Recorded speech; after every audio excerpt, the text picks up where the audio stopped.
Good morning, everyone. We are now live.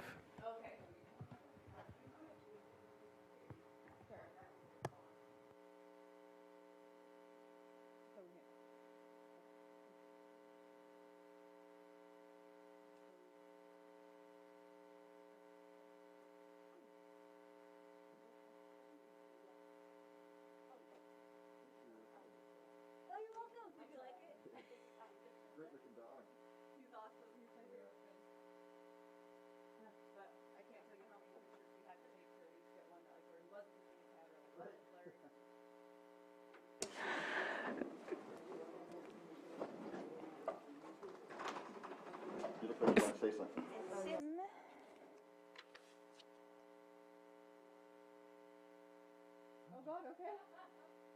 Are you?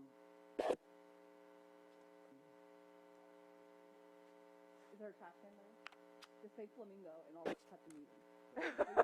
Use like a code word. A safe word?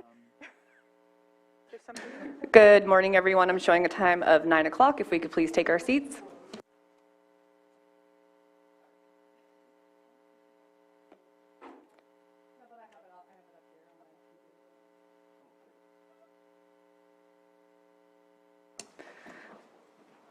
Good morning. The time is 9 a.m. I am calling the Planning Commission meeting for January 13th, 2022 to order. We will start with the Pledge of Allegiance. I pledge allegiance to the flag of the United States of America and to the republic for which it stands, one nation, under God, indivisible, with liberty and justice for all.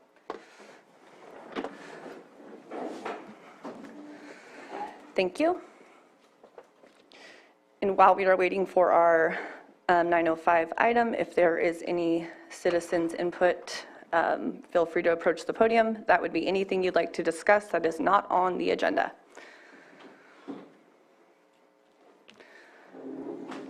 Good morning, Jake. Is there any hands in the Zoom room?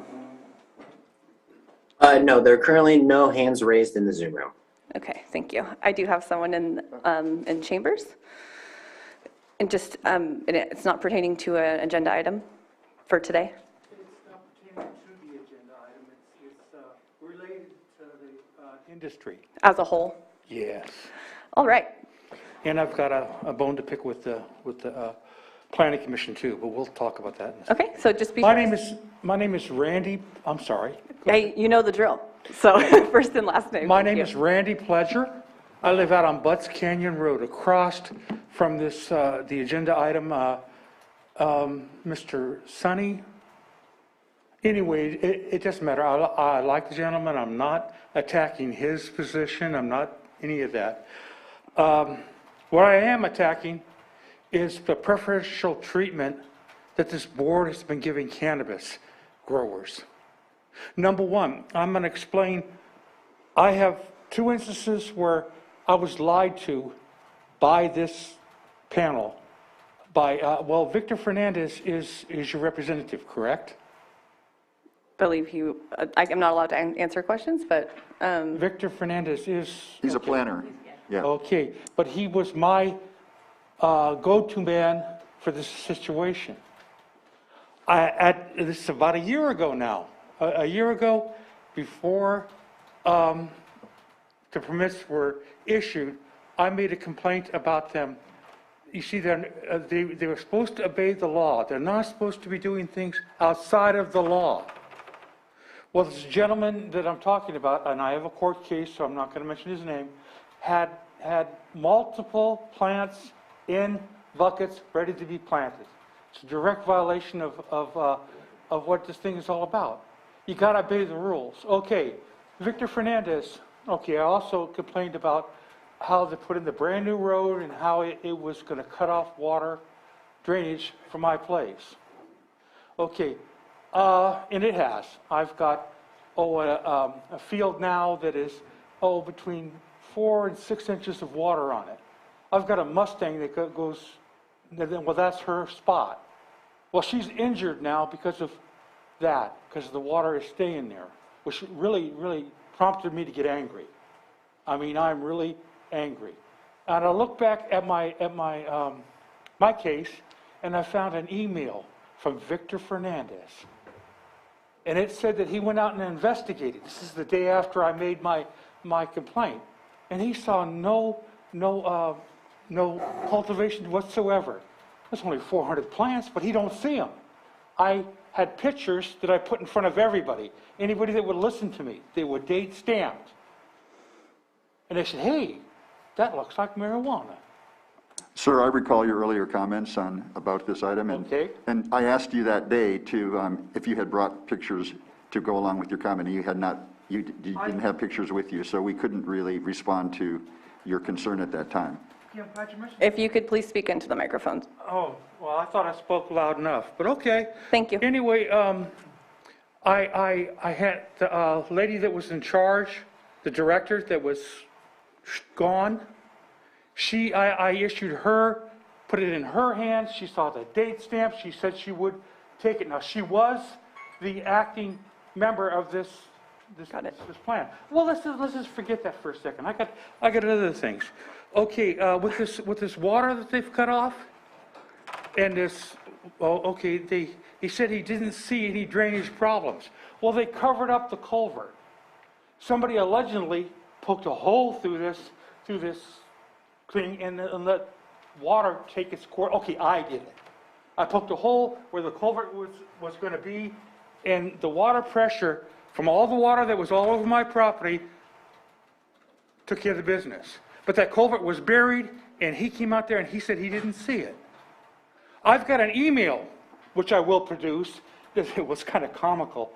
I asked about the hoop buildings, because they had 2 of those on the property. I hate to cut you off. We've reached our 3 minutes, but if we could just, if you have. Well, I'd like to finish this point, because this point is very important. Okay. Okay, he sits and he looks at the, Thank you.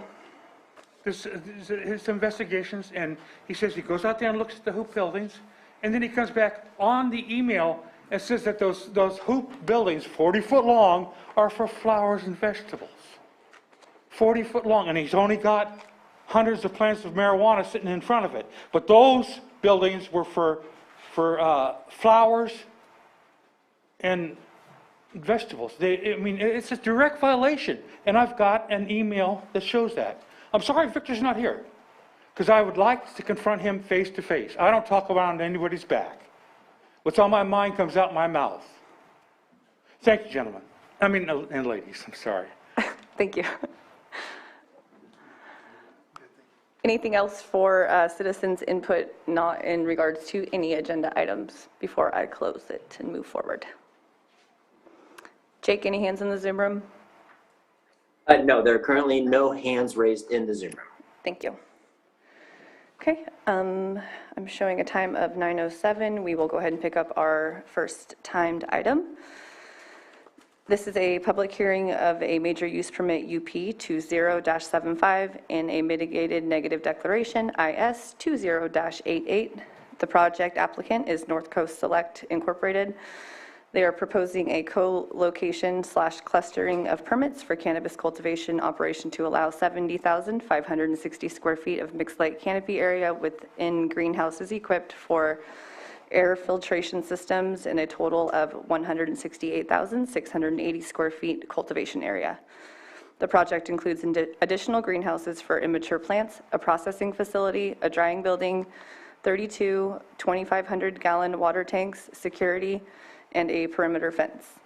The project is located at 1496 Bell Hill Road, Kelseyville, California, and further described as APNs 017-002-02, 007-10, 010-24, and 017-002-01. Good morning, staff. Oh.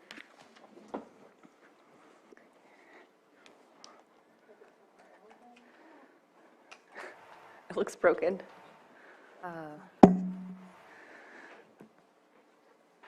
One moment while we get her set up with her mic.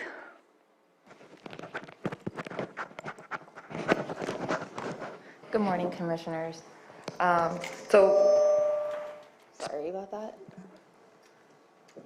Okay. So today's agenda, we're going down the list of topics and findings for, I'm sorry, wait. Wrong project.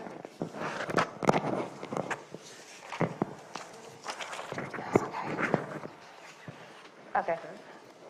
For North Coast Select Cannabis Cultivation Project, the applicant is seeking, okay. The applicant is seeking approval for a major use permit to cultivate cannabis with a 70,560 square feet canopy area within a 168,680 square feet cultivation area within greenhouse structures. The project includes 5 permit types as detailed in the staff report to allow the total canopy area. It is an allowable use under the zoning designation for agriculture and meets the parcel size criteria through co-location and clustering under section 27.13 point IIJ.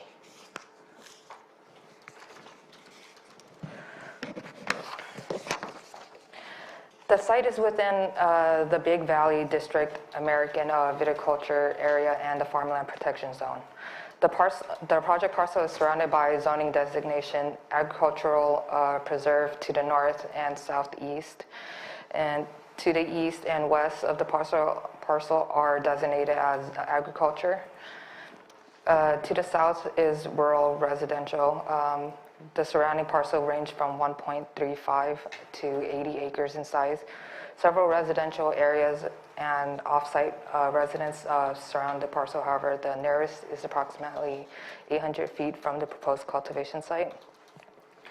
The site is surrounded by a mixture of agricultural industry and residential dwellings.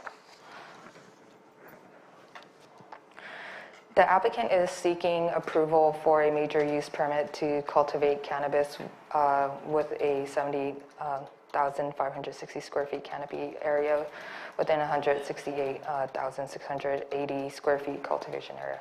Due to the location of the project being in farmland protection zone, the applicant will be limited to greenhouse structure equipped with carbon filtration system to mitigate potential pesticide drift and odor.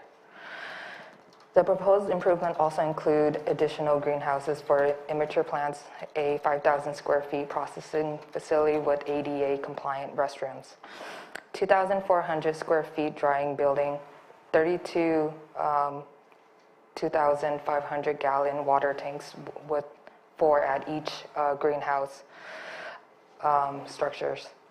The project will use the existing well to pump into the proposed water tank, gravity fed to the cultivation area through underground water line and delivered to the plants through drip irrigation method. The projected employees will be approximately 18 during peak season.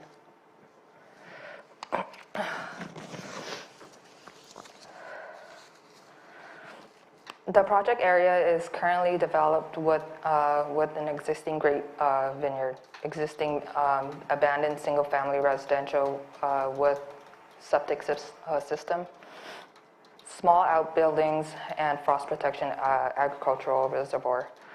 None of the existing infrastructure will be used in the proposed operation. The parcel is currently zoned as agricultural industry and historically used as agricultural intensive purposes. A site visit was conducted on October 1st of 2020 with code enforcement to verify existing condition and if it meets fire safety standards. The site location is fully developed with agricultural use since the 1993 based on Google aerial footage. However, the applicant noted that the development took place as far as the mid-1980s. To the left, an existing historic ranch was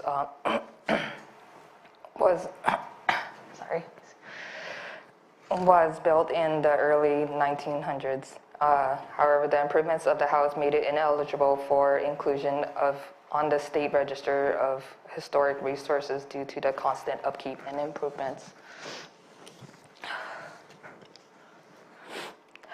Staff reviewed the project for concurrence with the following listed and determined that it is consistent with the Lake County General Plan, Kelseyville Area Plan, and zoning ordinance.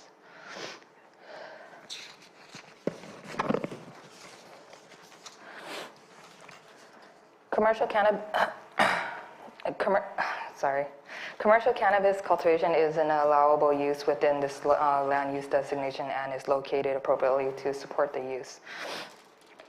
The project is located in an existing agricultural area where the practice of cultivation and crop production is primary use under this designation. On July 27, 2021, the Lake County Board of Supervisors declared a local emergency due to the drought condition and requires land use applicants to provide an enhanced water analysis under Ordinance 3106. The applicant meets the following general plan while satisfying Ordinance 3106 by providing the hydrology report and providing a drought management plan, which includes installing a water meter and using a drip irrigation method for conservation. The water storage tanks will be equipped with float valve to prevent overflow and runoff of irrigation water when full. Safety valves will be equipped to supply lines in case the flow of water needs to be stopped in an emergency. The goal of agricultural resources by proposing their project to cultivate cannabis within a greenhouse structure as required by County Ordinance 3101 to preserve and protect traditional farming while also diversifying the agricultural production. Land use for maintaining a healthy and diverse local economy for the future of Lake County by promoting economic development through employment opportunity. To ensure the protection of agricultural industry within the county, lands within the farmland protection shall be indoors within enclosed structure equipped with a carbon filtration system to prevent movement of odor, pesticide, and other airborne contaminants out of or into the structure. The proposed project meets the goal as a diverse economic base within the agricultural industry.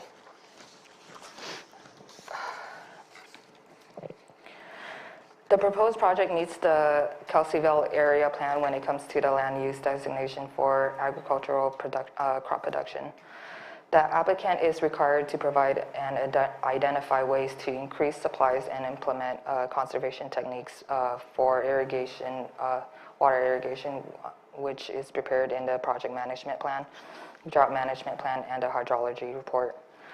The applicant will utilize water storage tanks and use drip line irrigation.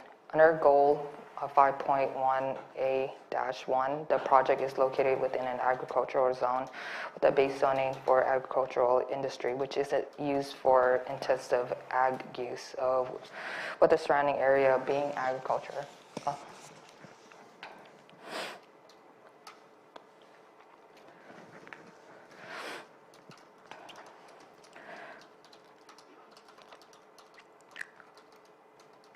It is located within an agricultural zone with the ag industry combining district.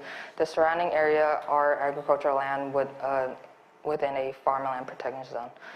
Due to the diversity of the crop within the proximity, the project scope meets the requirement of preserving and minimizing potential impacts of the surrounding diverse agricultural use by cultivating within an enclosed structure.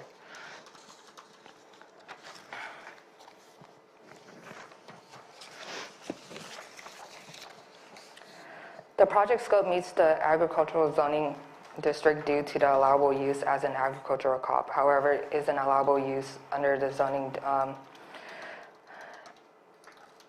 designation agriculture upon the approval and issuance of a major or minor use permit. The base zoning designation for this project site is agriculture. However, there are several combining districts associated with the parcel. The proposed project proposal does not apply to 28. However, there is an existing residential dwelling property incidental to the project, which is currently not proposed as part of the cultivation operation.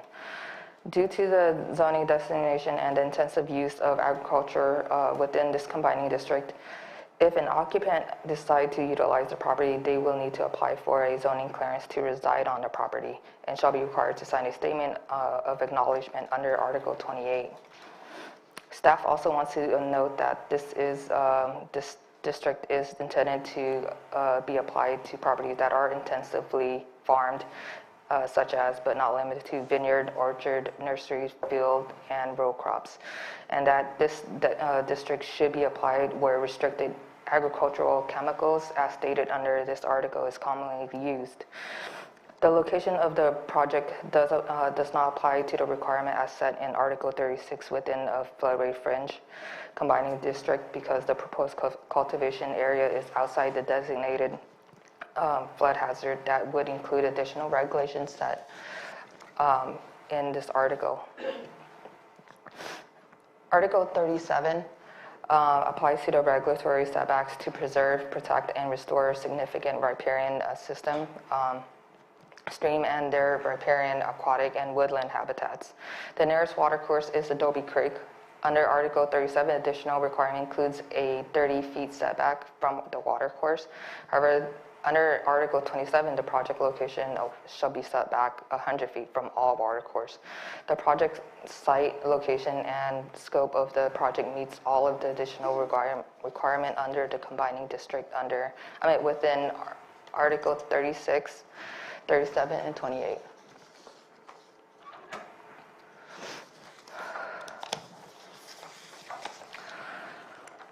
The initial study found that the project could potentially cause potentially significant impacts to aesthetics, air quality, biological resources, cultural resources, tribal cultural resources, geology, soils, hydrology, hazardous materials, and noise. However, with the incorporation of the mitigation measures below, all impacts can be reduced to less than significant level with the following mitigation measure in attachment 6 in the staff report. However, staff would like to address that the mandatory finding of the project analysis. The site location is within a pre-disturbed area used for intensive agriculture for decades. The current agricultural crop existing is a grape vineyard per size. The proposed cannabis cultivation site will utilize less resources than that of a grape vineyard to be removed. The potential impact of crop conversion is similar for any agricultural crop, including cannabis, which is normally exempt. However, the project involves the construction of several buildings and structures, including greenhouses, processing, and drying facility that would otherwise not be exempt. Therefore, the following discussion above the staff report within this section is incorporated to mitigate any potential impacts from the implementation of the project.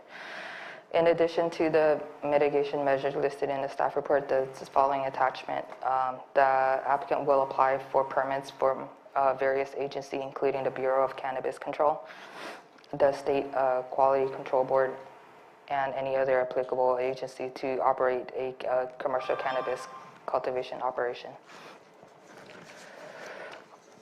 The various agency includes complying with the state regulatory setback requirement and restriction that would then further minimize the potential impact to the environment that address natural resources.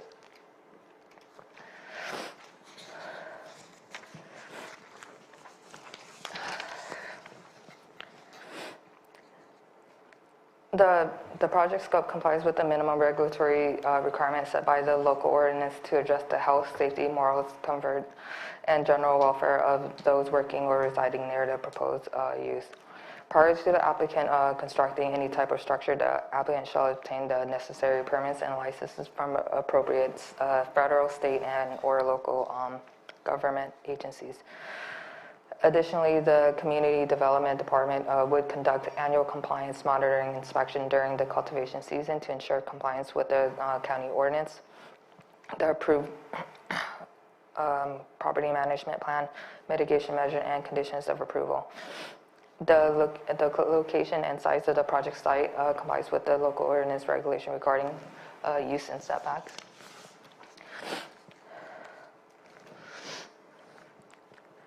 The site is accessed through Bell Hill Road, a county-maintained road with adequate road width. Bell Hill Road and the driveway to the cultivation site have reasonable accommodation with minor improvements, which is part of the condition of approval. The project site will utilize an on-site well and portable toilet until the construction of the processing facility.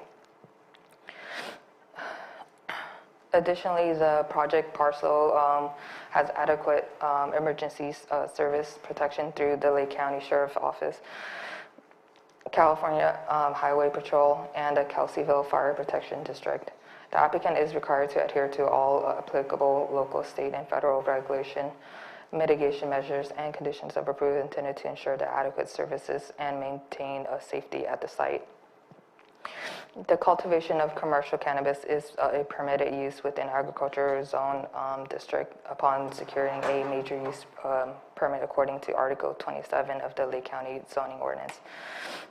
Additionally, the Lake County general plan does not have any provision specifically for commercial cannabis, but both of the general plan and the Kelseyville area plan have provision for economic development, water resources, and agricultural resources land use compatibility.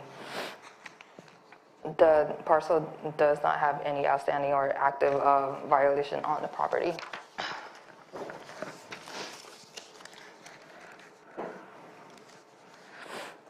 Staff also recommends that the approval of the major use permit UP 20-70 for the following findings on the previous slide and the inclusion of the condition upon the approval of the major use permit in attachment 4. Staff recommends that the Planning Commission take the following action to adopt the mitigated negative declaration IS 20-88 for major use permit UP 20-75 with the following findings found in attachment 6 and attachment 4. That'll be all for the presentation. Thank you. Any questions from the commissioners for staff? Is the applicant here today? The applicant is here, Oh, I just was curious. and they're also on Zoom too. Okay, thank you. I do have a couple of questions Excellent. regarding the report. On page 3 of the report, Ms. Ham, there's a table of monthly water use estimates.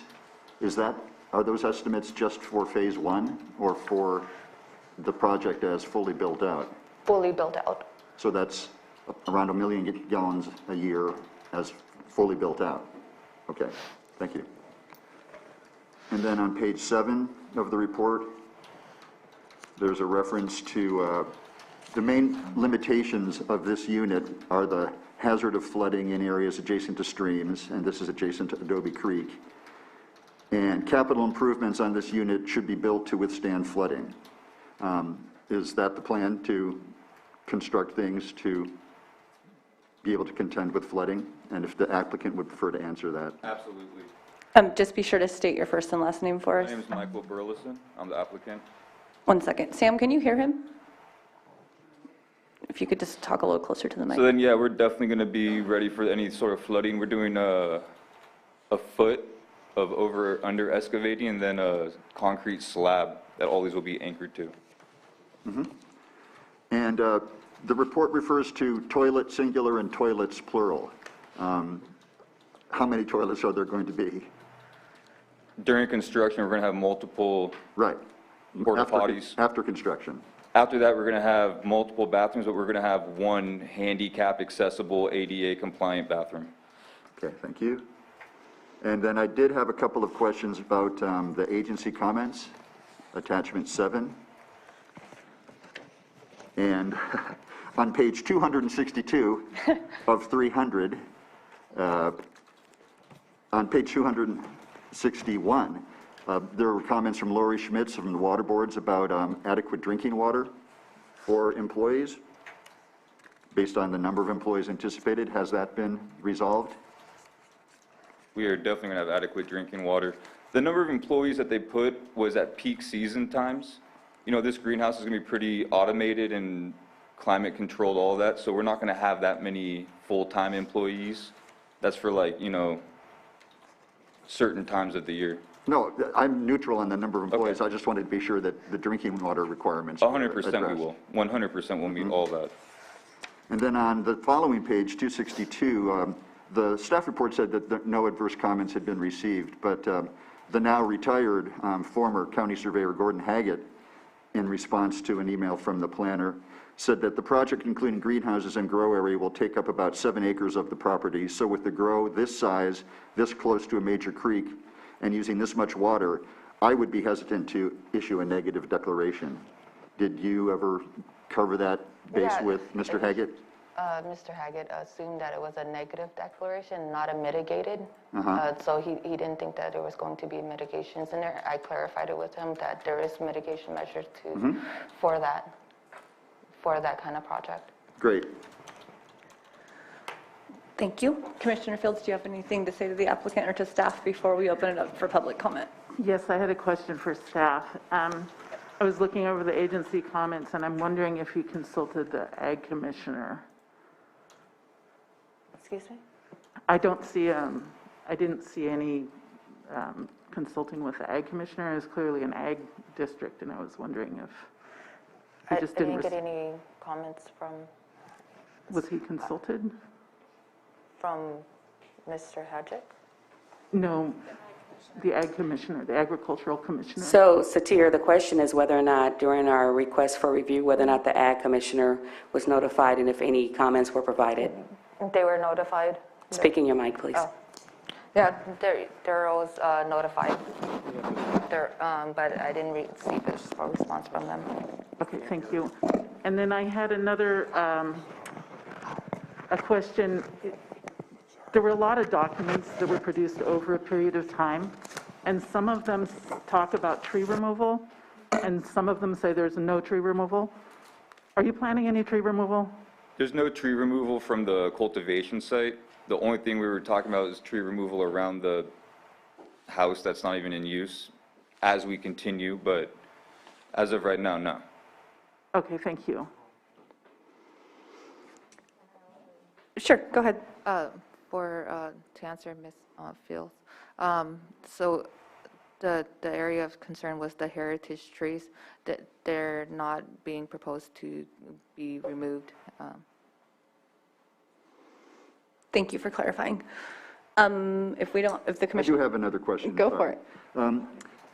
The report refers to the length of construction time, and it's only a matter of months. Again, does this report address all 4 phases or just phase 1? And is that reference to the construction time, just the construction time for phase 1? Because it seems to me that it would be awfully coincidental if every phase had exactly the same construction time. If I may. Sure, of course. So when we originally put the site plan together, we thought that we'd be up and running by 2020, hence being done with the final phase by 2024. I think is that what you're referring to? I'm trying to understand whether the report in its entirety addresses all phases all the time, or It part of it does. is only addressing phase 1. No, it Because then it I have a hard time deciding how I could vote on this if it's, It went to all the phases, but the final date might be pushed back a little bit because of getting started later. go ahead. well, If I may. again, I'm trying to determine whether the report comprehensively always addresses all the phases, and that, It does. It does. okay. It does. It didn't These are read that way to stages. me. It was confusing. And if Yeah. it didn't address all 4 of the phases, I would have a hard time voting for something when it only involves phase 1 We're discussion. addressing all of the stages of development, but we're addressing all of the full development. Right, I'm trying to understand cumulative effects, of course. Yeah, Commissioners, I think where we're getting hung up on is the word phase. I think you're correct. CEQA does have a specific way of addressing phasing.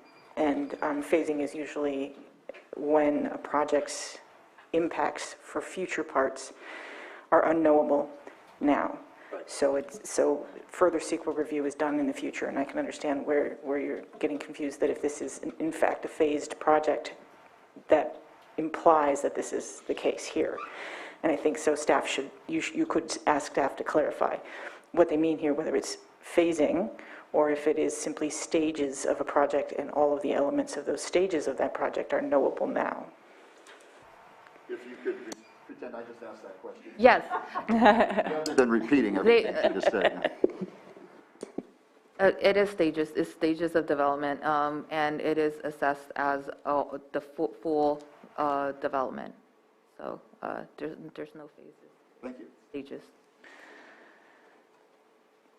Sure, before we open it for public comment, go ahead. Yeah, I just had one question, and I know this is probably just a technical thing that I'm not understanding, but on page 11 of your staff report, it says the total cultivation area will be 70,560 square feet with a cultivation area of 168,680 square feet. It does sound like an error, canopy area. 70,000 will be the canopy area. Okay, so when you talk about a cultivation area, what does that mean? It'll be the area that's, it'll be in an enclosure and in the distinct area. That'll include the greenhouse. So the canopy within the greenhouse, there's actually more space in the, and that'll be included as a green cultivation area. Like The walkways? processing facility is included. Anything that's part of the cannabis operation will be part of the cultivation area. Okay, so the canopy is limited to 70,000 square feet. Yes. Okay, thank you. If we do not have any further comments for the applicant or staff, I will open it up for public comment. Anyone wishing to speak on this agenda item is welcome to approach the podium.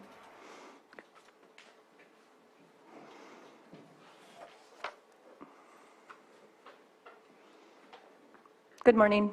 Hi, good morning. Please My be name is Bill Wilson, and you've covered quite a bit of things. And first of all, I'm not totally against this project if, in fact, they do everything they say they're going to do to mitigate all of the problems. My one question is, will the county assure me that they will react to something if the mitigation isn't done, if all of the things aren't completed?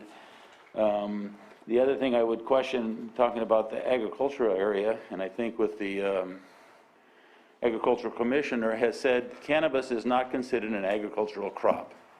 So we are in an intensive ag area growing a non-agricultural crop. Does that mean that we can put in mini storage later or something? I mean, you know, those are kind of things I think we need to clear up.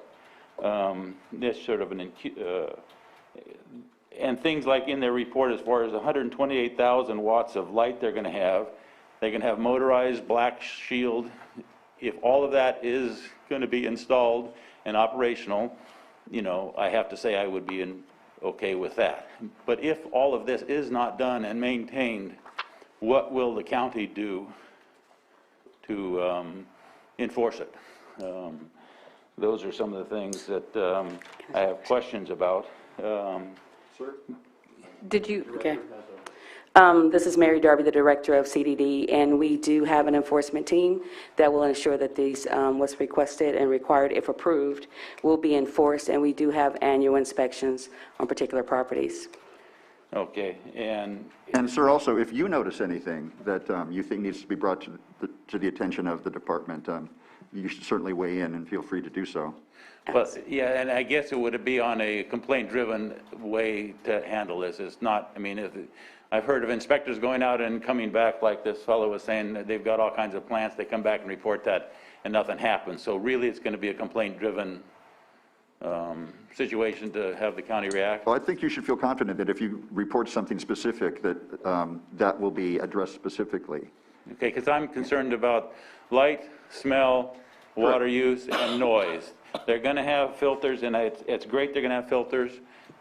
I was curious as what is the noise level of the filters running all day long? You know, there's nothing. There are ranges established by the county, and they have to be within those decibel levels at certain times of day. I haven't seen that in the report yet, is what they have. And in the to initial go study. over water usage, they've taken out 7 acres of vineyard, and they say in the report that it was an abandoned vineyard, and it was not. It was producing for over 40 years. The water use for the vineyard of 7 acres is about 229,000 gallons per year. That's 7 acres. They're putting in 1.3 acres, that's the 70,000. And they're going to be using over 600,000 gallons per acre versus 200,000 gallons per acre. Is this limited to just this size of vineyard? I mean, this size of, it will be no larger than 70,000 square feet of plant. I mean, they've got 7 acres, so it sounds like 70,000 square feet requires 7 acres of vineyard to be removed to equal out the water use.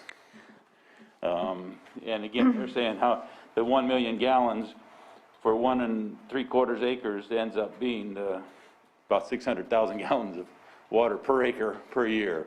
The vineyard they took out will be using 200,000 gallons per acre per year. So there is a considerable use, but it balances out because they've gone 1 acre versus the 7 acres. And are there any plans for increasing the size of the grow site? That would be one of my questions.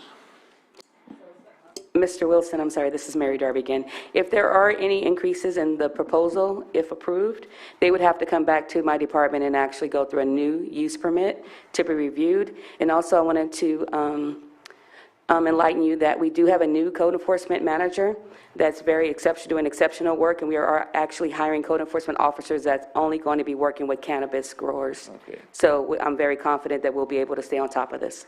And they're going to install security, but there's nobody that lives on the property. Who answers the security breaker if there's a problem, if there's nobody around? It says that the Mike Burleson is a good number, but I mean, nobody's living around there, so I don't know how that's handled. So there is a security system that would alert the property owner, and in turn, if there are any concerns, and that the concerns will be addressed to the Department of CDD, returning in regards to security. Okay, so I mean, if is an alarm system that'll be going until somebody reacts. That is yes. Okay, and they are saying, and they will be held to it, that any outside lighting will be, as far as the outside lighting will be all down, it'll be, nothing shines up into the sky, and again, that can be enforced also. Yes, that is correct. Okay. And as far as odor mitigation, the filters are wonderful and all, but they're saying that the waste will be outside composted, about 4,500 pounds. That's going to make a smell. I'm not sure how they're going to handle that. Planner Ham, correct me if I'm wrong, but hasn't the applicant agreed to not compost and instead to take that off-site so that will eliminate that potential source of odor? Oh, okay, so that is already, okay, that, they were saying in the report that it'll be composted, but that has now changed? Right, it's been, the applicant has Okay. addressed that. And because they were saying smell will be mitigated by distance and native vegetation, but I don't understand how that's going to work. There is no native vegetation there. It's all been cleared when they pulled out the vineyard. So, but if they're not going to have the stuff on site, then I guess that takes care of that. If I may, while the speaker is looking through his notes, if I may note here that the comment period is not a back and forth conversation with the Yeah, I was commenter. just thinking about how much time we've gone on So if commenters do express concerns or they voice questions and you've noted those after the comments have been concluded, then you can certainly ask staff to clarify if that is a question that you find pertinent and that you would like an answer for that. But it is not the time for comments is not a back and forth with the public commenters. Well, thank you for that tutorial. As long as I've been a commissioner, there have been exchanges between commissioners and people asking questions so that we make sure their questions are in fact answered. Correct. You can certainly clarify and ask for clarification and have from commenters if a question or concern that they have is unclear. But this isn't a time in which the public's concerns individually are answered by staff or the commissioners. If there is a concern that is voiced that you find to be pertinent for your decision, or the information that's presented today, or it brings up a question that you find pertinent, then certainly take note of that. And then you may, as a commission, ask staff to clarify and explain. Thank you. Okay, and the last thing I just was curious about is the water monitoring. They're going to put in water monitoring, or they say a monitoring well. to put in a monitoring well, it has to be the same depth as the existing well within the cone of influence of the well, but in their own report, they have no idea how deep the existing well is. To put in a monitoring well, you would have to know that. I'm not sure which route they're going to go, either the monitoring well or the monitors themselves. And that would be just a question I'd like to have answered all that. Otherwise, that's, like I say, I'm not really in favor of it, but I am in favor of letting them go ahead with it if all of the mitigation processes are done and maintained. Filters have to be maintained and they have to be cleaned. So otherwise, thank you very much. Thank you. Anyone else wish to speak on this agenda item in chambers? I'd like to know how the gentleman's questions are going to be answered. Were you taking notes, and is there going to be some specific follow-up if you are the proper person to respond? Yeah, I can go ahead and follow up. I'll let, I've been interacting with is this pertaining to this agenda item? Yes, Okay, please state your 30 first, seconds, that's all I need. first and last name, please, again. Randy Fletcher. Thank you. Anyway, I need to know about this hydrology report, if it's given to the people that it's impacted, and if it has, how come I haven't had mine? I got 3 cannabis grows right around next door to me. I haven't heard anything about it. And I've been out of water for 4 years. With all this rain, my well is still dry. I'd like to see a hydrology report. Thank you. Thank you. Jake, is there any hands in the Zoom room? Yes, we have one hand raised in the Zoom room, and before I call on that person, I would like to remind everyone who has dialed into Zoom that you can raise your hand by dialing *9. All right, so the hand I have raised up here is from Sufyan. I have allowed you to speak. Hi, this is Sufyan Hamouda. Hi, thank you, we can hear you. Hi, I'm the consultant working on this project with North Coast Select, so I would be more than happy to answer any of the questions that Bill had if you guys would like me to. Thank you. If you have notes on what the previous questions that were asked, you're welcome to answer those, or we can bring it back to staff to get those answered, Sufyan. I do. I could address, I think, one of the biggest ones that I took note here for the hydrology and the existing vineyard. So the removal of the vineyard space to accommodate the proposed use is actually going to reduce the amount of water.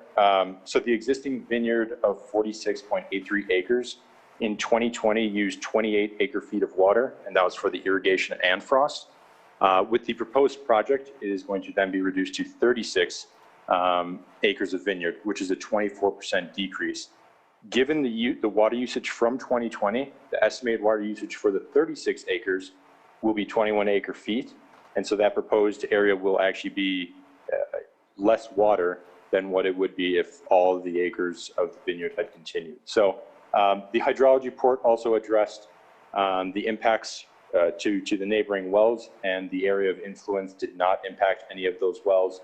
It also addressed that within a drought year, there was more than adequate amount of water for the proposed use. I believe some of the other questions were regarding the odor and lighting. Odor is definitely going to be mitigated through the fully enclosed structures. I mean, that's the biggest thing for sure. In addition to obviously the fully enclosed structures, the proposed activated carbon filters should and will mitigate almost 100% of any potential odor drift.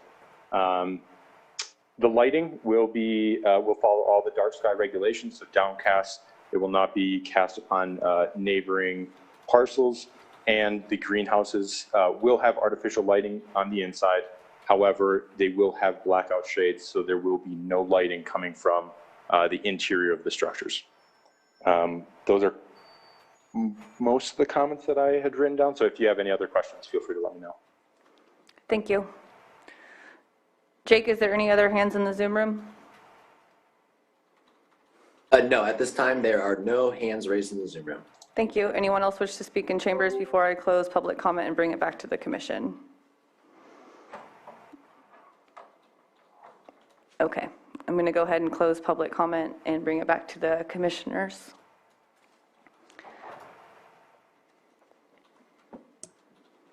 Madam Chair, I propose to offer a motion. Yes, please. Oh, please, by all means.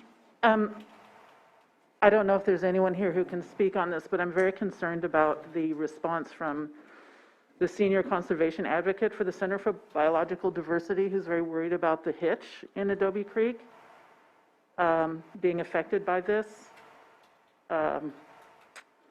He recommends that a full EIR be conducted before we approve this. I understand that Holly Roberson, who represents Adobe Creek Vineyards, who submitted hundreds of pages and educated me on terpenes and their effect on vineyards. I'd like to understand why her withdrawal was submitted. Were there some mitigations that were made, or?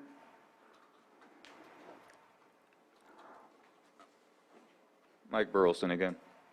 So the whole thing with Holly, they withdrew everything because we had met all their concerns with above and better than solutions. And the whole thing with the creek, we had an ERI put in originally for the vineyard to get put in, so they did one of those. I don't know if you've been around Adobe Creek, most of the year there's no water in there. I mean, it's only running right now for like another maybe 5 weeks, then it's dry. So any sort of native fish species, by all means, we're here to protect and help, and we're not gonna have any sort of weird stuff, but that creek isn't really fish worthy. But Holly, we all met their needs with everything from the odor and lighting and everything else. So I would recommend that you look up Clear Lake hitch. It's a threatened species that spawns during a very short period of time in the spring in Adobe Creek. I'm very concerned about it. I'm not sure that I'm ready to approve this without a full CEQA review because of that. I understand from my own personal experience that despite greenhouses having these carbon filtration systems, they still do emit odors. And I'm hearing from wineries that they're rejecting loads of grapes because of this. So This is a big threat to our agriculture. So that whole terpene drifting for the wineries, there's no scientific proof on. The only study that's close to that's the eucalyptus one from Australia, which is completely bogus and not real science. The carbon filters we're using aren't carbon filters that you might be used to seeing. We're using a carbon filtration system that's used for highly combustible VOCs. We're using something like DuPont would have for paint chemical. Like we're having real carbon, crazy filtration system put in that's gonna be 100% working. It's not just gonna be like a charcoal carbon filter with an outtake fan. It's gonna be a big unit the size of, like this thing. Yeah, I guess, I did read the study from Australia, and it did look like a legitimate peer-reviewed study, although I don't have a degree in chemistry. I'm very concerned about naming. This is a very high-quality wine grape growing region, and we've seen what's happened to Napa Valley, where they've allowed industry into grape growing regions, and it's just of great concern to me. We've definitely addressed that with real chemists, and we're on top of that 100%. We still are in the business of growing grapes ourselves. We're not trying to shoot ourselves in the foot and all having our buyers take it because there's a terpene contamination, but that's not even really possible. We broke into it pretty far. There's nothing on that. And we can bring you and email you literature and everything. I appreciate my colleague's comments. However, if the client of that law firm that produced that voluminous document is satisfied, I think we have to take that client at his or her word. Yeah, I would I read so much information that they presented that was convincing to me. I'd like to understand further why she's withdrawing her opposition. That's all. So yeah, one of my senior board members has a PhD in chemistry, and he's been very involved in this whole process. That's part of the reason we went with the carbon filtration system that we did. But there's no, we can email you all sorts of literature. And if the neighbor has had her needs met, or the lady who wrote the, she removed everything, then I'm going to go ahead and think that it was met for a reason. We went back and forth with our attorney a lot, and we Absolutely. definitely met their needs 100% satisfied. Thank you. The one other comment I have to make is I really appreciate the staff effort here. I know that Mr. Wilson has been communicating for up to a year here, very extensively, to resolve this, and I also appreciate your efforts to communicate with the neighbors and make it work. We definitely want to be good neighbors. Thank you. Okay. If you don't have any other further questions, if you wanted to go ahead with your motion. Happy to offer a motion. I move that the Planning Commission find that the mitigated negative declaration IS 20-88 applied for by North Coast Select, Inc. on property located at 1496 Bell Hill Road, Kelseyville, California, further described as APNs 017-002-02, associated parcels 007-010-24 and 017-002-01, will not have a significant effect on the environment, and therefore a mitigated negative declaration shall be approved with the findings listed in the staff report dated January 13, 2022. All in favor? Aye. Aye. Opposed? Nay. Okay, so since we don't have a consensus, correct? It has to be unanimous. You must have a quorum, it must be unanimous when you have a quorum of 3. Okay. Is there still a point to offer the second motion? The first one is CEQA? The second one is the Major use permit? UP. Well, the permit needs to meet CEQA requirements in order to be approved. Right, So, I'm asking, yes. since the first motion didn't carry, is there any reason to read the second motion? No, but there would then not be action on the second motion. So there would need to be a determination by your commission on what to do with the project proposal. There is a CEQA decision. Commissioner Fields, do you have any idea on how you would like to direct staff on your questions and your concerns so that they can? I'm Answer. very close to approving this, being ready to approve this, but I believe that we really cannot continue to avoid an EIR. I feel like I really want to see a full CEQA review. And if we can do that, then yeah, I'm ready to approve it. So I don't know if we are in a place legally to make that as a, Well, we can't approve it with a mitigated negative declaration if, that's right, we can't. and now that I understand the lay of the land, I would be inclined to move to continue this item, if we can do that once there's already been a vote on one of the motions. Might I ask for a, 3 to 5 minute break in order for me to determine what the next steps would be in the circumstance in which the CEQA review does not pass, the motion does not pass, and you have Absolutely. not actually acted on the permit. Okay, I'm showing a time of 9:58. We will resume at 10:05. Thank you.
I'm showing a time of 10:07. We are going to have to extend this a little bit of a break, so please just be patient, and I will let you know as soon as we're able to move forward.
Sam, there we are, sorry.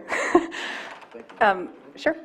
If we could just take our seats, we're going to get this back on track. Time now is 10:09, and after council went and did a little bit of research, we'll say.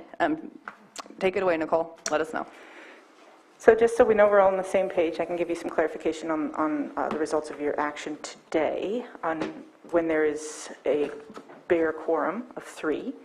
A 2-to-1 vote is essentially a no action vote, which effectively kills the application.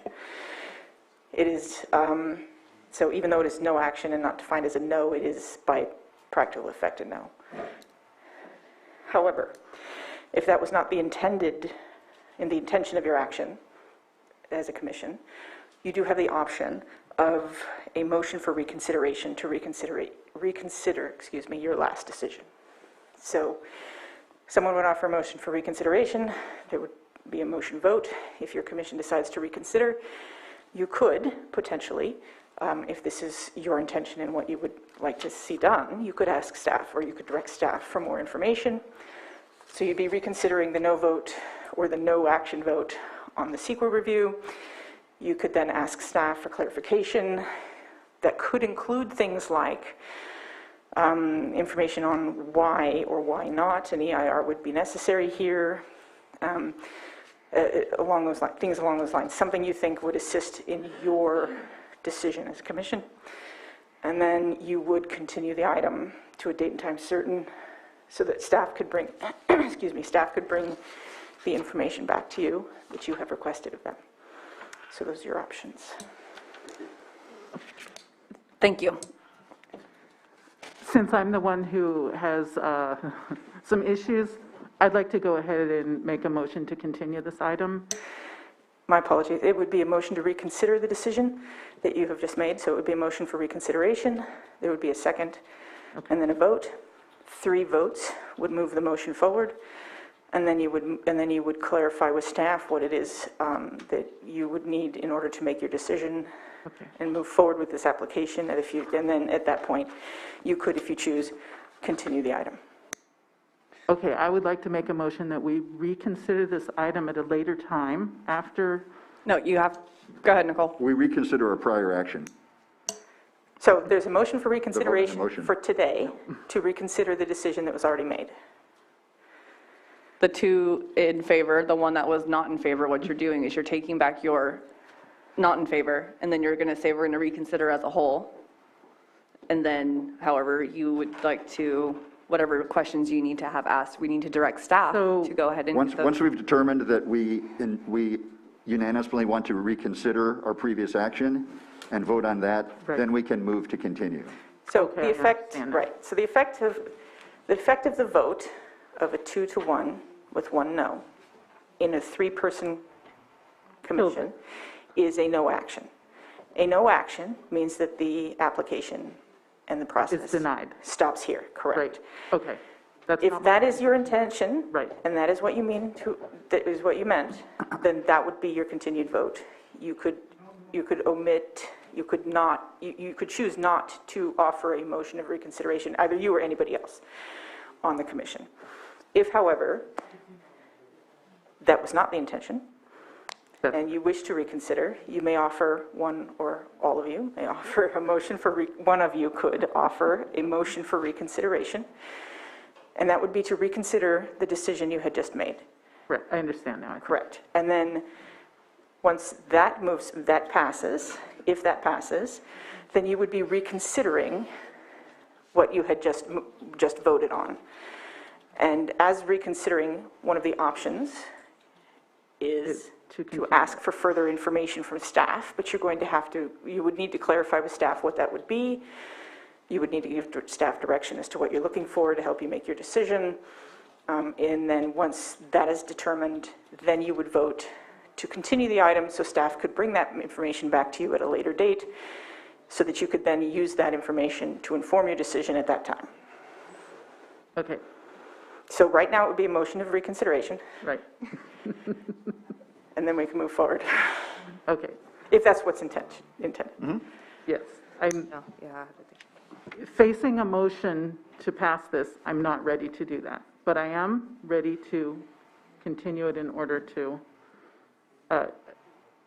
obtain some more information. So I would like to make a motion to reconsider the vote we just made. Second. All in favor? Aye. Aye. Opposed? I would now like to make a motion to continue this item. No?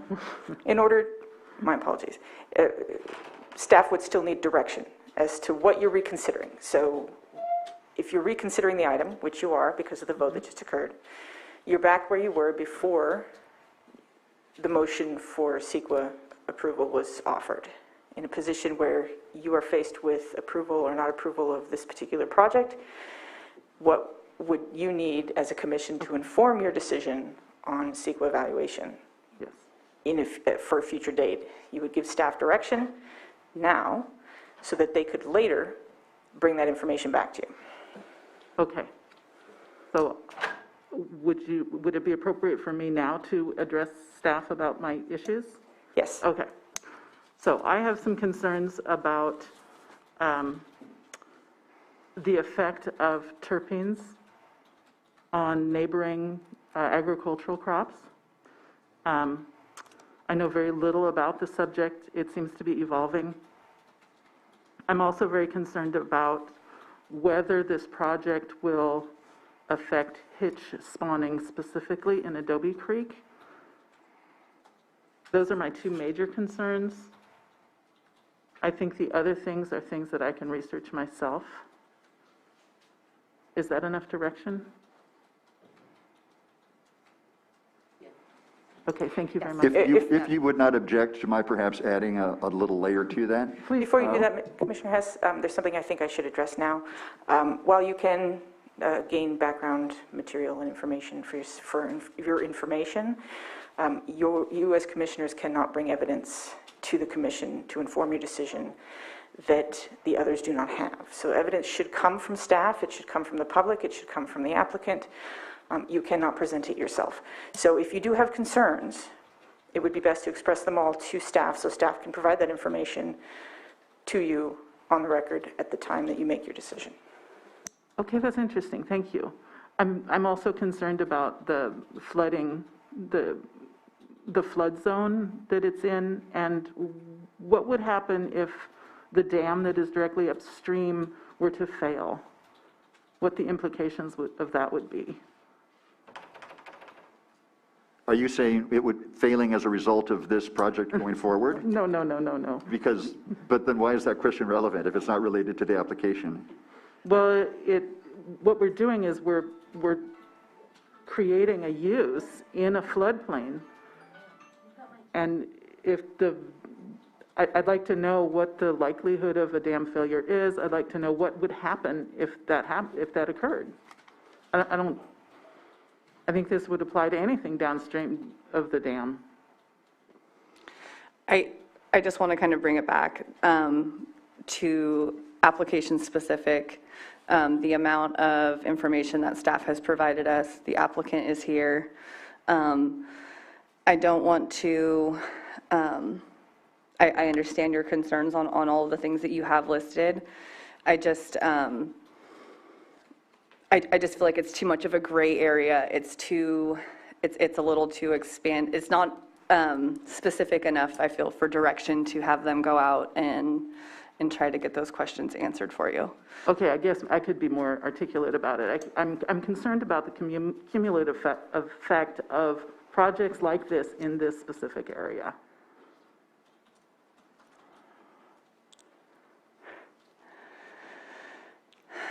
Please.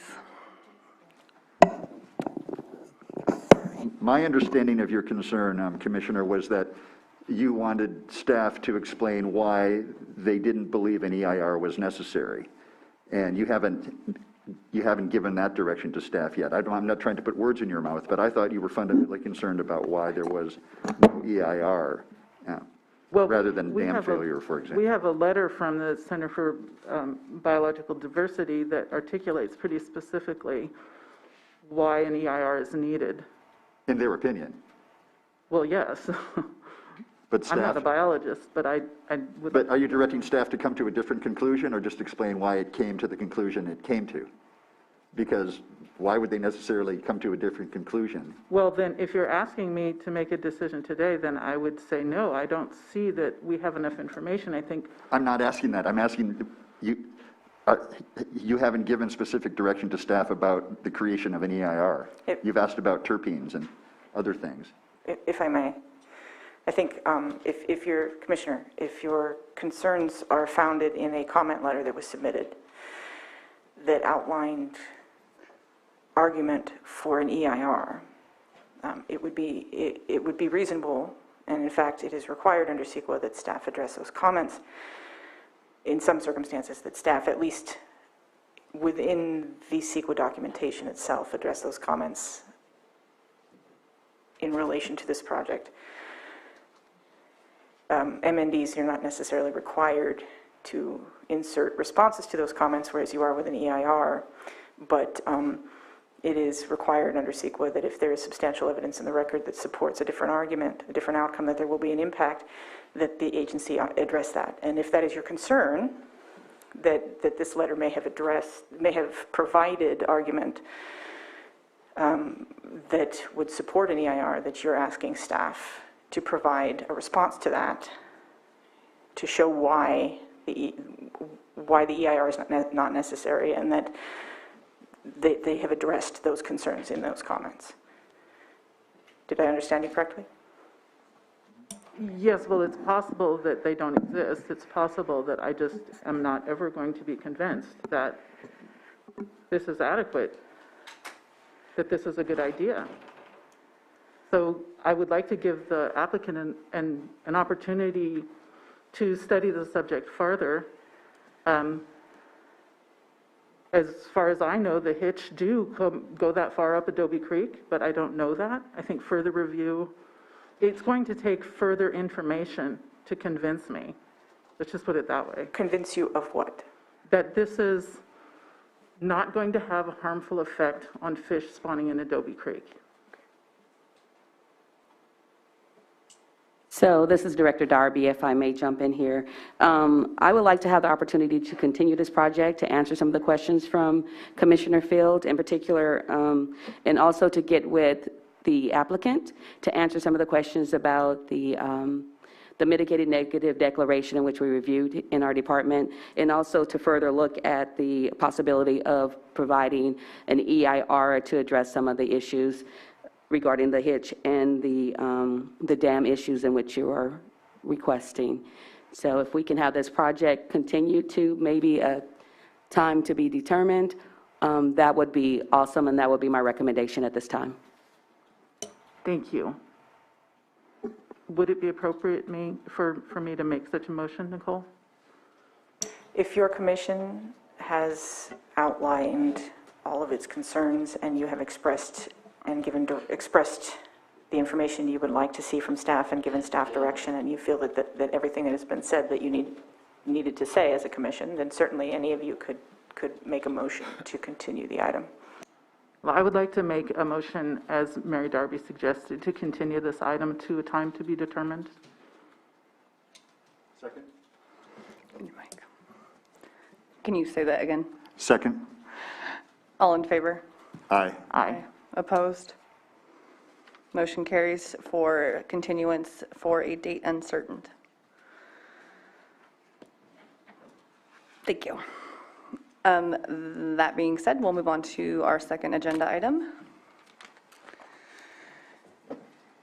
Item number 2 is a public hearing on consideration of an amendment to Major Use Permit UP 15-15 to adopt Major Use Permit UP 21-24 and an addendum to a mitigated negative declaration IS 15-34. The project applicant Hilltop Recovery Services Incorporated, Lori Carter Runyon, is proposing an expansion of a substance abuse rehabilitation treatment facility to allow a total maximum capacity of 20 residents to serve only women in an existing residential home to be converted as a treatment facility. The project is located at 14725 Catholic Church Road, Clear Lake Oaks, California, and further described as APNs 010-046-06. So, yeah, go ahead. Good morning. And so I'm going to go, so this is your Cam, this is the planner. So I went over this the last hearing. Is it present this again? I think just going through your presentation will be good. I know that we did go through your full detailed staff report when we had this in front of us last time. But I think it would be good just to go through your report. Thank you. Okay.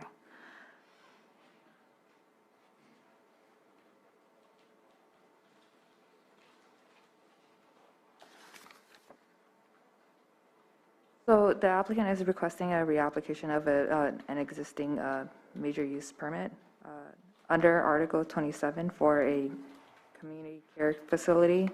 If there is any change in a number of occupancy as previously approved, the applicant shall apply for a major use permit under this ordinance. The applicant meets this permit type for this zone and will utilize existing facilities on the property without new development. To the north of the proposed project use is the existing community care facility permitted in 2016 under the use permit UP 15-15, located on parcel APN 010-046-02. The other northern parcel contains ranches with single-family dwellings. To the east is rural land and developed wood dwellings. To the west is rural lands and agricultural preserve. To the south is rural lands with dense vegetation with few disturbances that occur in these areas. The proposed 19.57 acre site is currently developed and is utilizing the existing building facility infrastructure listed in the slide and addressed in detail in the staff report. The adjacent parcel existing facility under use permit 1515 that fronts the state highway is an active treatment facility, only serving men and currently allows a total occupancy of 42. The proposed expansion under the new major use permit will allow an increase of occupancy by 20 to serve only women. The project will expand and utilize the parcel to the south as shown.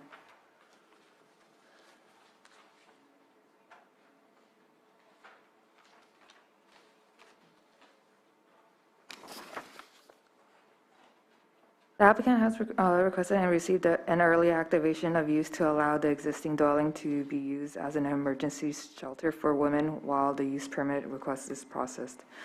The site description involves using all existing structures on site and as described in the slide, as well as detailed in the staff report. A site visit was conducted twice, on July 9th, 2021, and again December 8th, prior to the hearing. The photo to the left shows the existing single-family dwelling to be used as a community care facility, and to the right is an existing permitted septic system to accommodate the proposed increase in occupancy. Staff reviewed the project is concurrent with the following listed and determined that it is consistent with the Lake County General Plan, Shoreline Community Area Plan, and the zoning ordinance.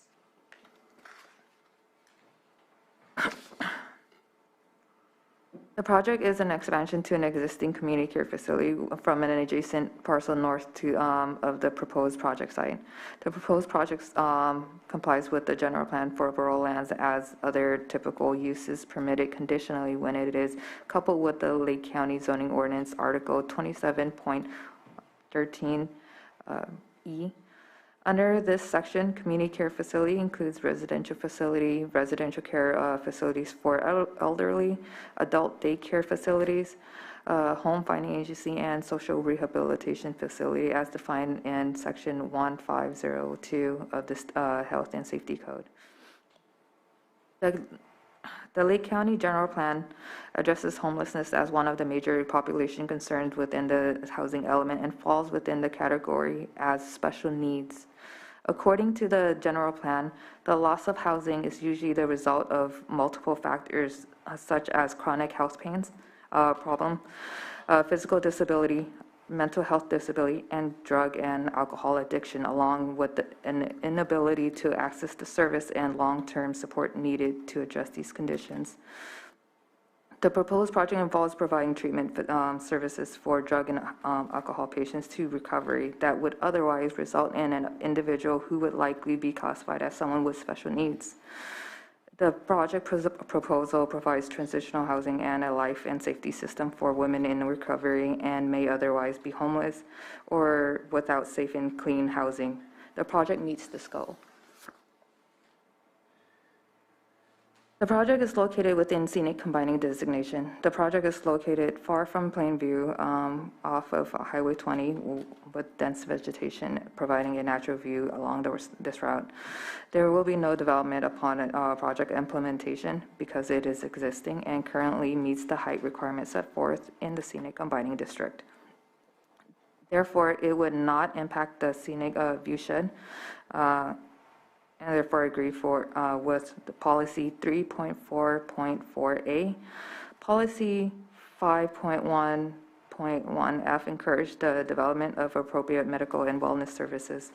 Currently, there is only one alcohol and drug recovery services located in the Shoreline community area to address these specific needs within the community. Therefore, the county should encourage the expansion of this use permit to continue serving the growing needs within the Shoreline community area, nonetheless to serve women.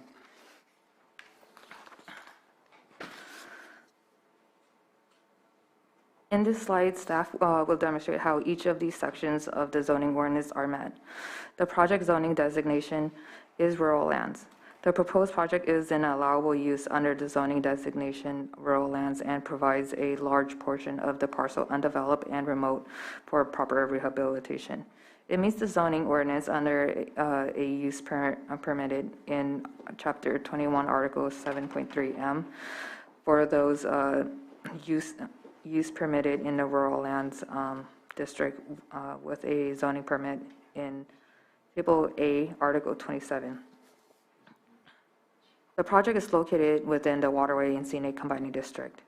However, the proposed project will not impact the scenic view and waterways as it involves the use of existing structures, utilities, and roads.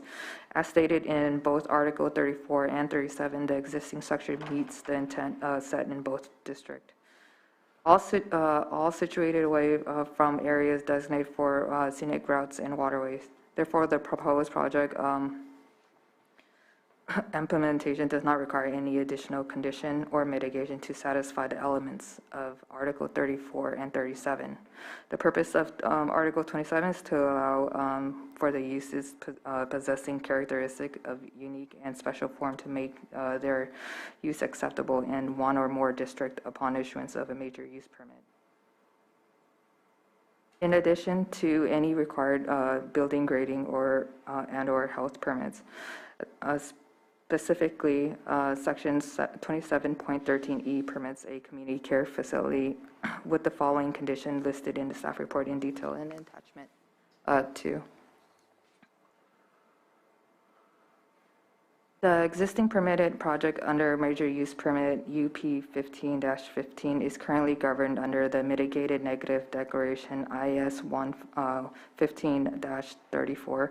Per CEQA section 15164, the lead agency, Lake County Community Development Department, has the authority to prepare an addendum to a previously adopted mitigated negative declaration. Provided no substantial changes to the project would involve significant environmental effects or substantially increase the severity of previously identified significant environmental effects. Staff has reviewed the previous environmental assessment for the site and the potential cumulative effects for the new proposal to provide additional effects that were not previously identified or mitigated, and found that the project, as proposed, does not substantially increase any effect known, nor introduce new effects that were not known at the time of the adoption of the mitigated negative declaration. The proposed changes are to increase the occupancy number, expand into an existing single-family residential home on an adjacent parcel, alter the existing structures by converting to a treatment facility, and utilizing the existing structure for a new use, for which a new use is no longer accommodated to for a single-family residential home, instead a treatment facility. The existing structure was used as a single-family home and is being converted.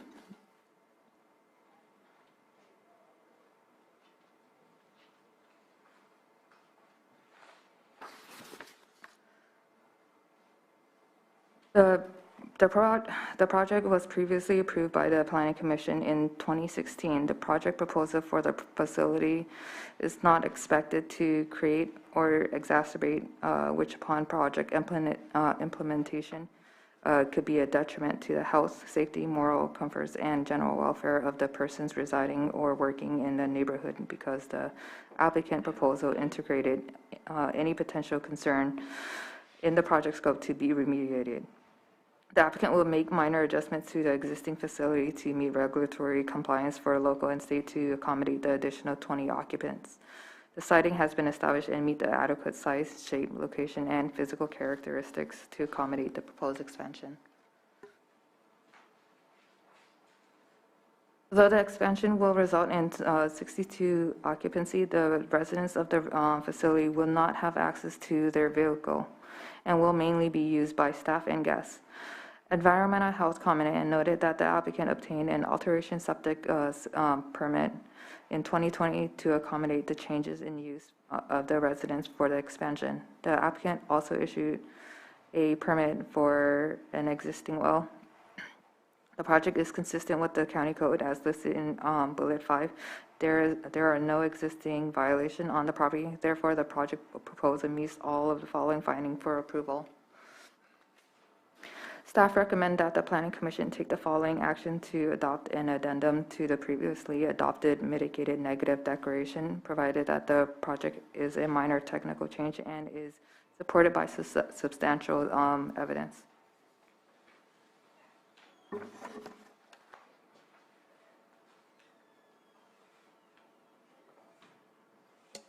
And that staff provided an explanation the project would not involve new significant environmental effects or a substantial increase in the severity of previously identified in the initial study.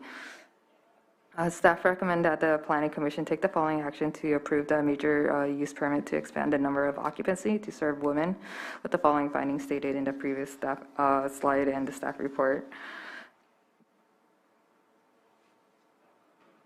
Staff also recommend the inclusion of the condition of approval shown in this slide, as well as in attachment 5 upon approval of the major use permit, and this was green sheet. Staff also recommend, the conditions are green sheet. Staff has amended the following bullets, number 5 regarding 5 and 6 regarding Caltrans, due to the circumstances of fulfilling the need for staff from various agencies.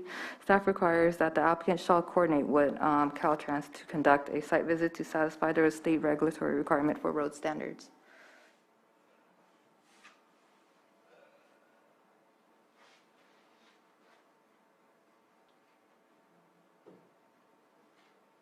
The bullet from number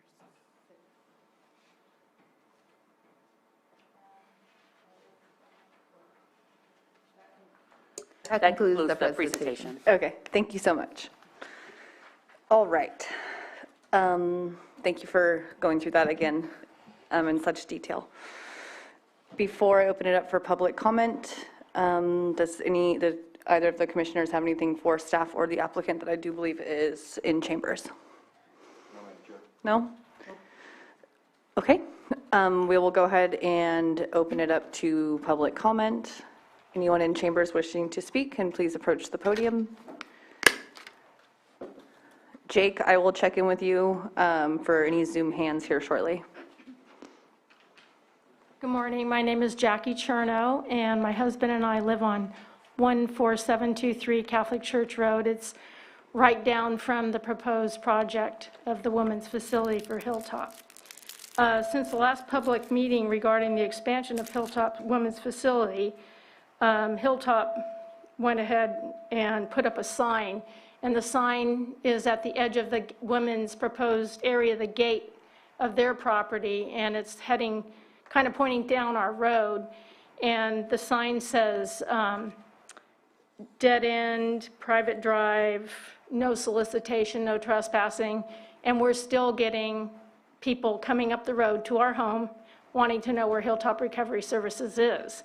And I know they're working hard at trying to resolve this problem, but we're the ones that are impacted from it. People are continuing to turn around in our orchard because they have nowhere to turn around, and the road's not big enough to accommodate 2 cars at one time.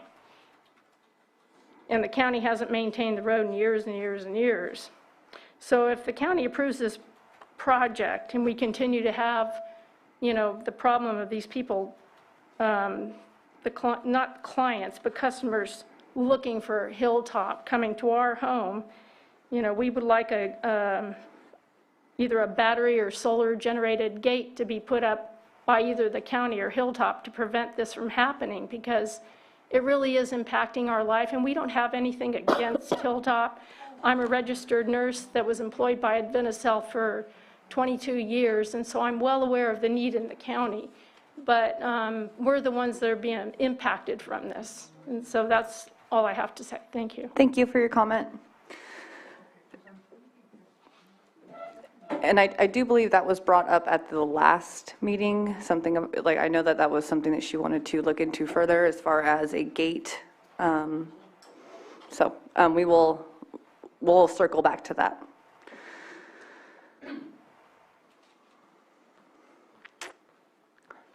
Good morning. Good morning. My name is George MacDonald. I'm an attorney with Katzoff and Riggs for the applicant. I actually prepared a fairly quick slideshow presentation on the issue of access because I think that's been one of the outstanding question marks involved about how you actually access this property. And I'd like to present that if possible. It will be pretty quick, but I think, you know, a picture says 1,000 words. So everyone can see Absolutely. it. And do you have that all set up already? I have it right here on this little flash drive. Okay. Our director will help you.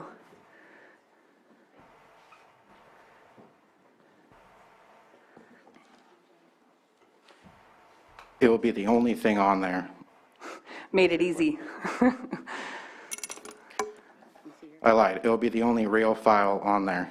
There'll be some ghost files that I couldn't figure out how to remove.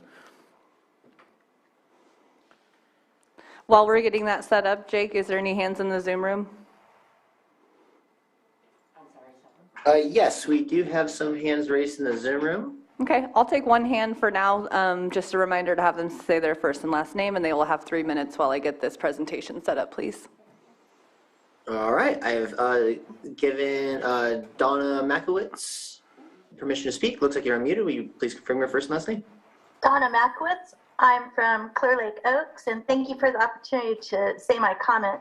The significant staff findings mentioned the report is from 2016, and knowing and seeing the newer map where cannabis applications are that are near this project, especially those coming up on Catholic Church Road and Sulphur Banks Lamperti cannabis expansions, and on Dennis Plouffe lands, which aren't shown in any of this presentation. I ask if this location is the right fit for something as important as a recovery program housing. It's going to be totally surrounded by cannabis. And thank you for considering my comment. And that's all. Thank you, Donna. And Jake, I'm going to bring it back to Chambers so that we can get this PowerPoint presentation presented.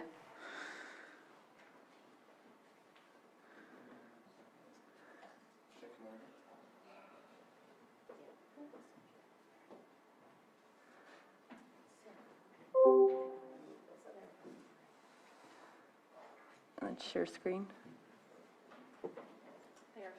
Okay. Okay. Are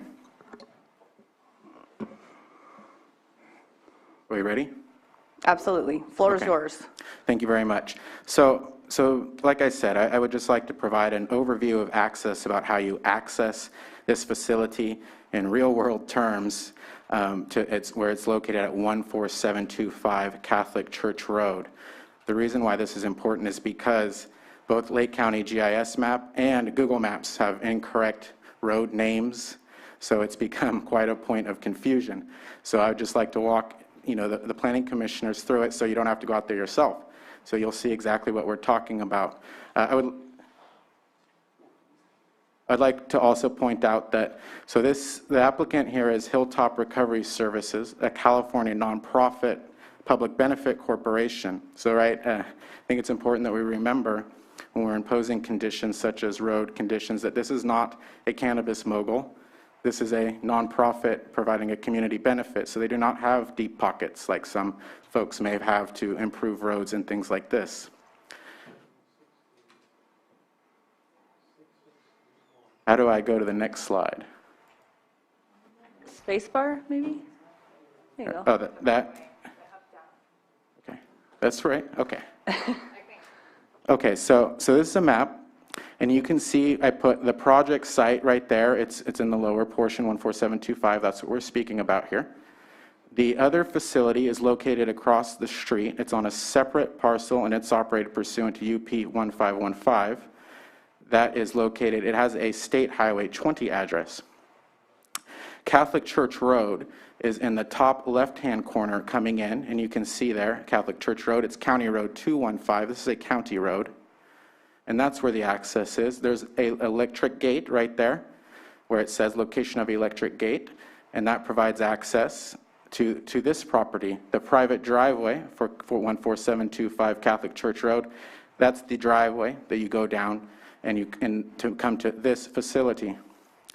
If you see where Catholic Church Road comes in, and where it goes to the left from our view, but it would be a right-hand turn if you were coming towards the facility. Down that road is where Ms. Chernow lives, who she was speaking of, just so we can orient ourselves from that. So when you approach Catholic Church Road, this is what it looks like. This is taken from Highway 20. That street sign says Catholic Church Road. And this is what you travel, this length right here, down Catholic Church Road again, County Road, to the electric gate. This is what the electric gate looks like. There's a sign. It's closed. They keep it closed for security purposes. But this is what it looks like. There will be a better photo. Here we go. This is for the women's facility. It has a lockbox on it that's been inspected by the fire department and approved, so they can get access through this as well. This is a video portion. Let's see, and it'll just kind of show you. So when you come through, and then this is down the driveway, which they've been improved with fencing and made it a nice driveway, and you go down there, and then the building towards the end is the actual facility. Whoops. So this is what you see when you get down the driveway to the facility. If you look to your right, you'll pull into the actual parking lot of the facility. If you look to your left, you'll see this road right here. So what this is this was put in there quite recently by the applicant. This is not a road. This is for emergency fire route only. And so it's not rated for vehicles. It doesn't meet road standards or anything of the sort. It goes through the backyard and recreation area of the men's facility. There's actually a Frisbee golf course right there. I just wanted to point this out because when you look on the map, on Google Map, you may think, well, can't you take that road? Well, it's not a road. It maintains locked and people play there and things. It's not the appropriate place for vehicle traffic to be coming through. It was never intended for that purpose. It was purely for fire safety because this facility, when they were located on Socrates Mine Road, knew very well that you better have 2 points to get out for anybody. It's very important. This is the picture of that same fire road from the men's facility. So it's always locked. Like I said, it's not meant for traffic, and it goes through their recreation yard and where they play games and softball and things like this. So this is to point it out too. So this is Wissner Lane right here. This is Wissner Lane. Wissner Lane provides access to the existing men's facility located across the street with the State Highway 20 address, which has been in operation in this location, I believe, since 2016 or 2017. The fire road, you can see it there, is what we just discussed, which was put in very, very recently after this project had been pending. For Wissner Lane goes this way. This driveway ends right here and then turns into a field. These do not connect. There's trees and there's a fence in between them that have always been there. They don't connect. Google Maps thinks that the road goes like this.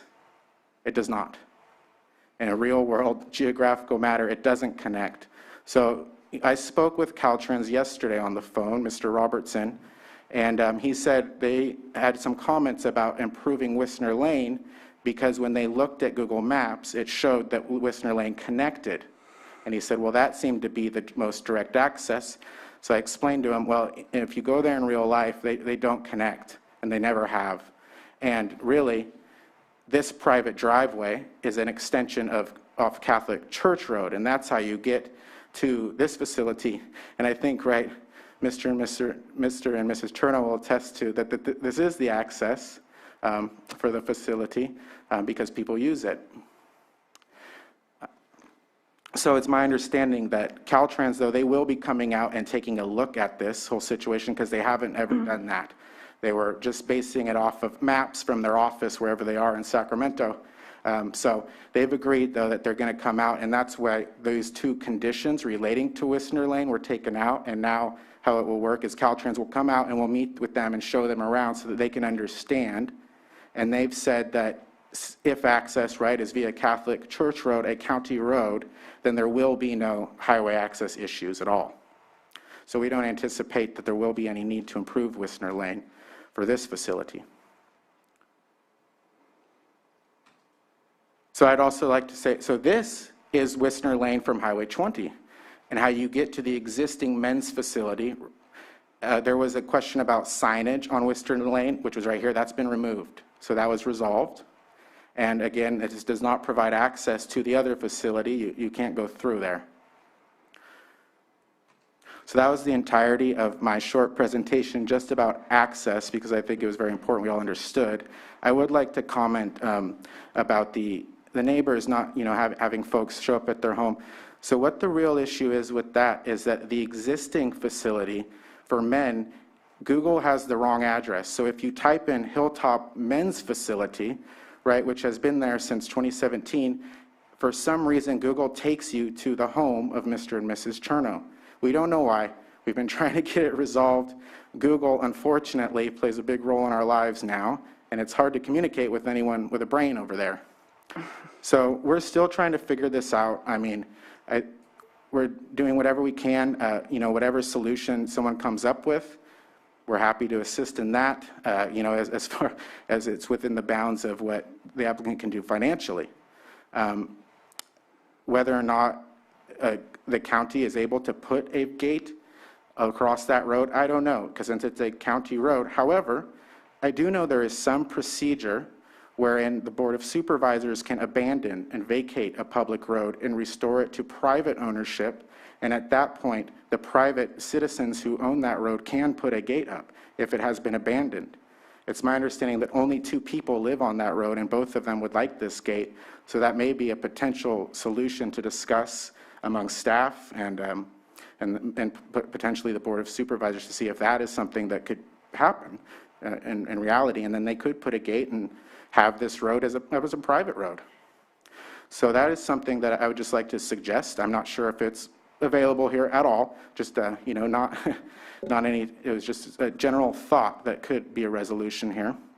And with that, I'm happy to answer any other questions. And I'd like to thank Director Darby as well as Planner Ham for their work on this most recently. They've really, since Director Darby's gotten involved, we've seen a big change, I believe, toward the view about this project and getting it before the commissioners today. So I thank you all for that. Thank you. And I do appreciate you taking the time to put together that PowerPoint. We are still in public comment. I know that, Jake, you mentioned there was a couple of hands raised, so before I have any repeat comments here in chambers, is there anyone in the Zoom room who would like to speak? Yes, we do have a couple hands raised in the Zoom room. I also have some new phone participants. I would like to remind them that they could raise their hand by dialing *9. I have a hand raised from Todd Metcalf. If you want to unmute, should have permission to speak. I think I'm unmuted. Well, hello, commissioners. My name is Todd Metcalf. I'm the director of Lake County Behavioral Health Services. We've partnered with Hilltop Recovery Services for many years, and we are just very, very excited about the project and also your help in moving it forward. This is a much needed program that will provide a valuable service to our community. So I thank you, Planning Commission, for helping get this project off the ground, or maybe in this case, on the ground.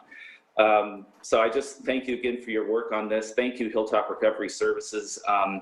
We're just very excited about this project moving forward. So thank you. Thank you for your comment. Jake? Yes, the next hand, we have a hand up from April Jambria here too.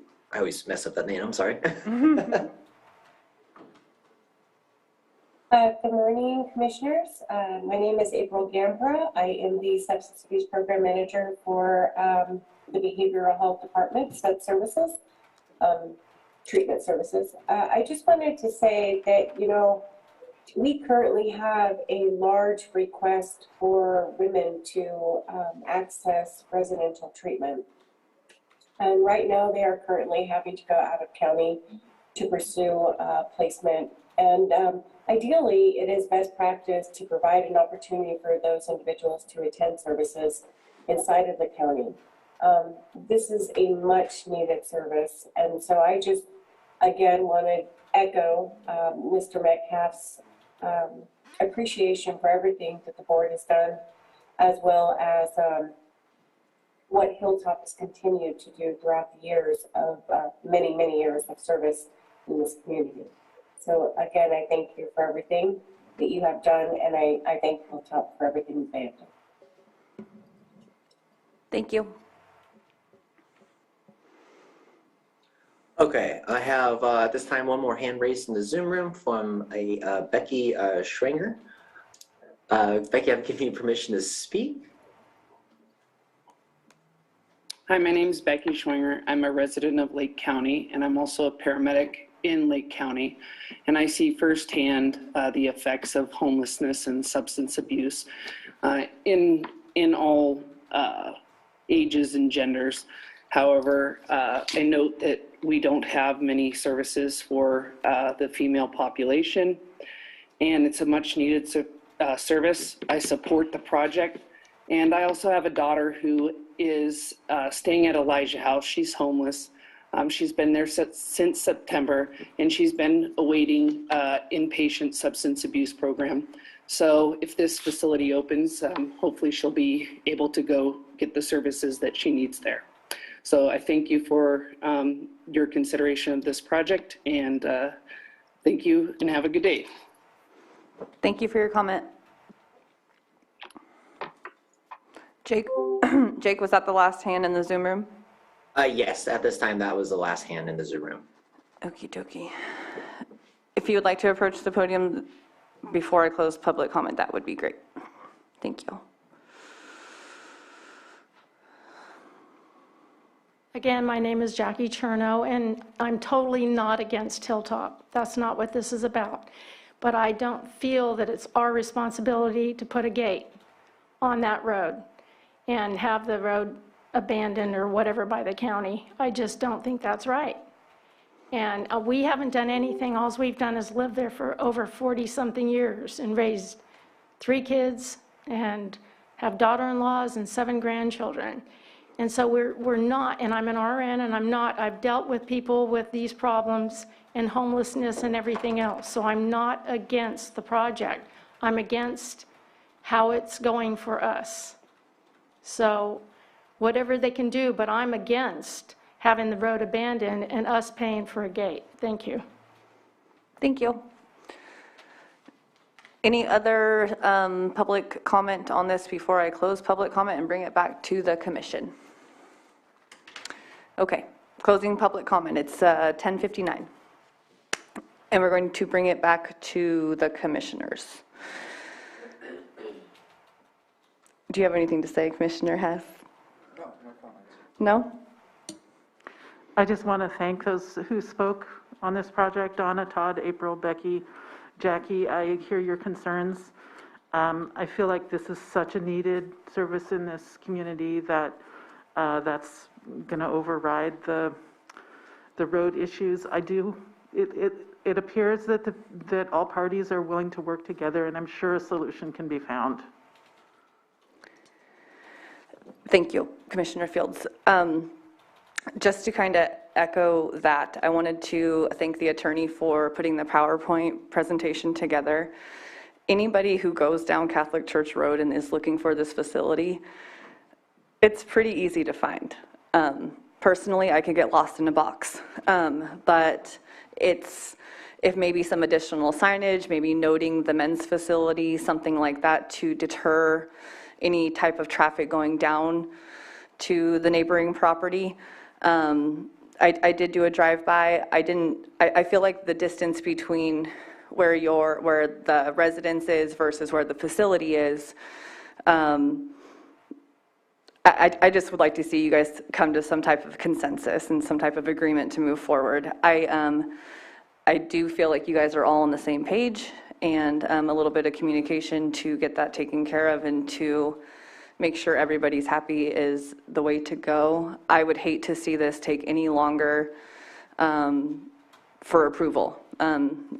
The applicant has been nothing but patient, and I feel like the proper steps have been taken to get a decision on this.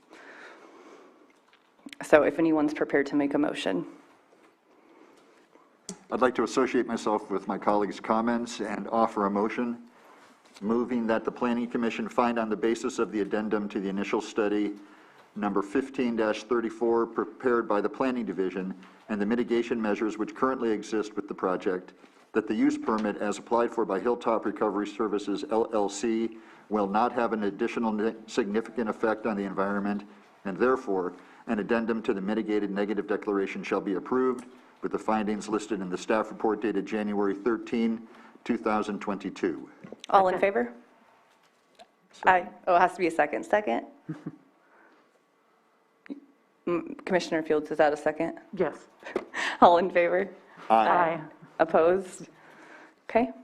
I further move that the Planning Commission find that the major use permit UP 21-24 applied for by Hilltop Recovery Enterprises LLC on property located at 14725 Catholic Church Drive, Clear Lake Oaks, California, does meet the requirements of Article 27, 27.113, subparagraph E, 51.4, and 60 of the Lake County zoning ordinance, and the major use permit be granted, subject to the conditions and with the findings listed in the staff report dated January 13, 2022.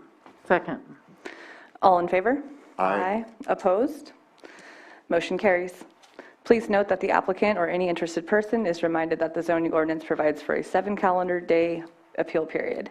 If there's a disagreement with the Planning Commission, an appeal to the Board of Supervisors may be filed. The appropriate forms and applicable fees must be submitted prior to 5 p.m. on or before the 7th calendar day following the Commission's final determination. Thank you.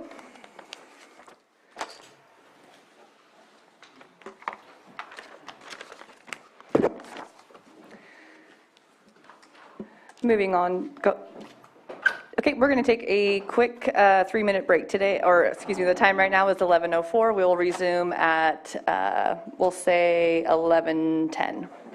Thank you.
happening for this item?